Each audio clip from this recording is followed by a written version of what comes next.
지난 19일에서 23일 열린 서울국제항공우주 및 방위산업 전시회 아덱스에서 놀라운 소식을 전해왔습니다. 전세계 28개국 440개 기업이 참여하여 역대 최대 전시 규모를 자랑한 이번 전시회에서 한국이 역대 최대 규모의 수출 상단 실적의 성과를 달성한 것입니다. 이번 전시회 기간 동안 총 12만 명이 서울 아덱스를 방문하고 해외 국방장관, 육군 공군총장 등 40개국 222명의 세계 각국 대표단이 방문했습니다. 여기서 국내 전시 참가 기업과 G2B 정부대 기업 미팅을 총 709건 수행했습니다. 서울 아덱스 본부는 24일 보도자료를 통해 총 230억 달러, 하나로 약 27조 480억 규모의 수주 상담 실적을 기록했다고 밝혔습니다. 이번 아덱스에서는 한국은 놀라운 경쟁력 있는 무기들을 선보이며 그동안 한국의 방산산업이 얼마나 발전했는지를 전 세계에 각인시켜 주었습니다. 한국은 과거 무기를 주로 수입에 의존하는 나라로 엄청나게 해외에 달러를 지불해야 했지만 이제는 우리 손으로 세계적인 무기들을 만들어 국방력을 강화시키는 동시에 수출하고 있습니다.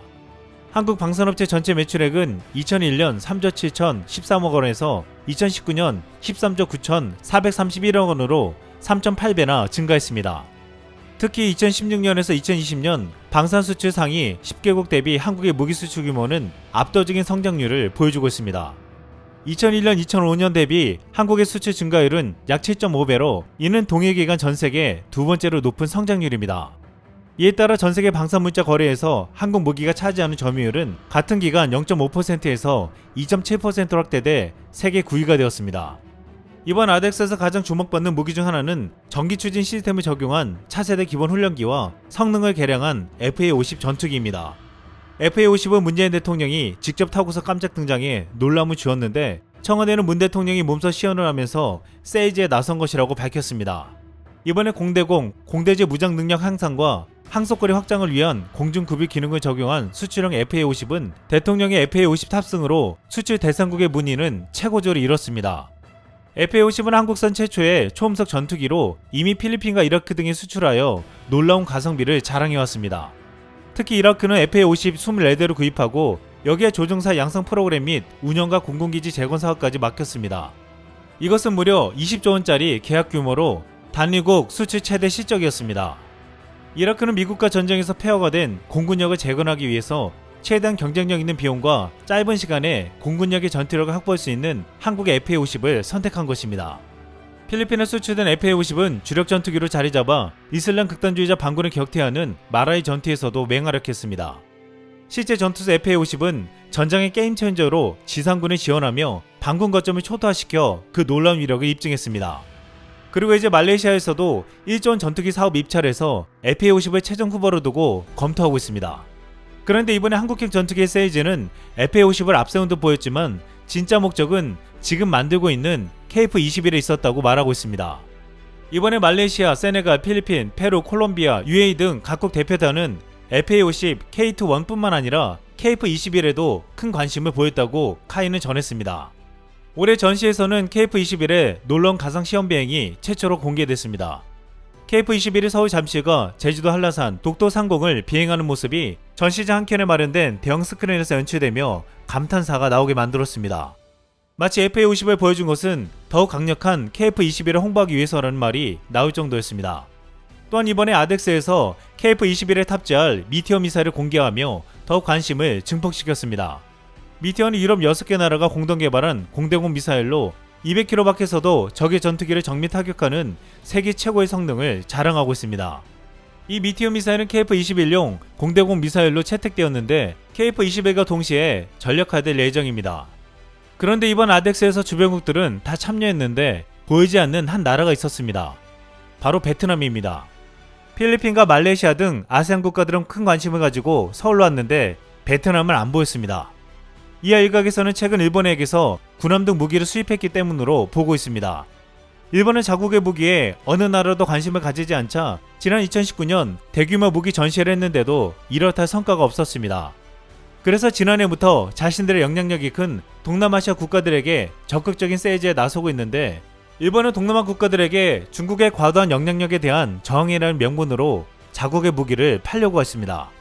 여기에 가장 먼저 일본의 제의에 응한 것은 베트남이었습니다. 하지만 이런 베트남의 선택에 대한 우려가 벌써부터 나오고 있습니다.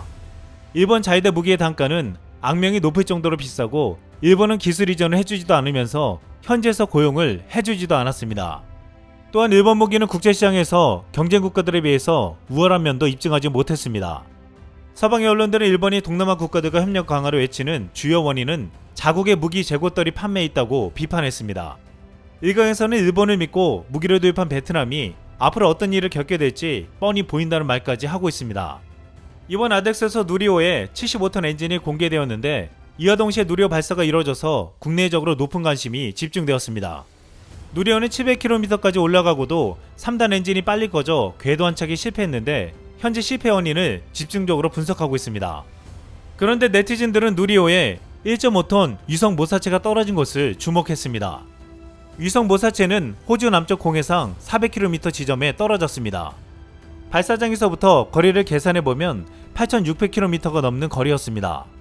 이를 보고 국내 네티즌들은 대륙간 미사일이네, 1.5톤 탄두, 사거리 8,500km급 ICBM이라고 말했습니다. 실제로 이 거리대로 미사일이 날아간다면 모스크바, 알래스카, 하와이까지 보낼 수 있는 유력이었습니다. 그런데 일본 네티즌들은 유독 자카르타도 가능하다며 언급하기도 했습니다. 중국은 누리호가 70년대 개발한 자신들의 창정 2호보다 못하다고 평가하면서도 한국은 발사체를 조금만 바꾸면 ICBM이 될 수 있다며 우려하는 모습을 보이기도 했습니다. 그런데 중국은 자신들이 먼저 개발했다고 하지만 실제로 미국의 기술을 베끼고 러시아의 기술을 이전받아 성공한 바 있습니다.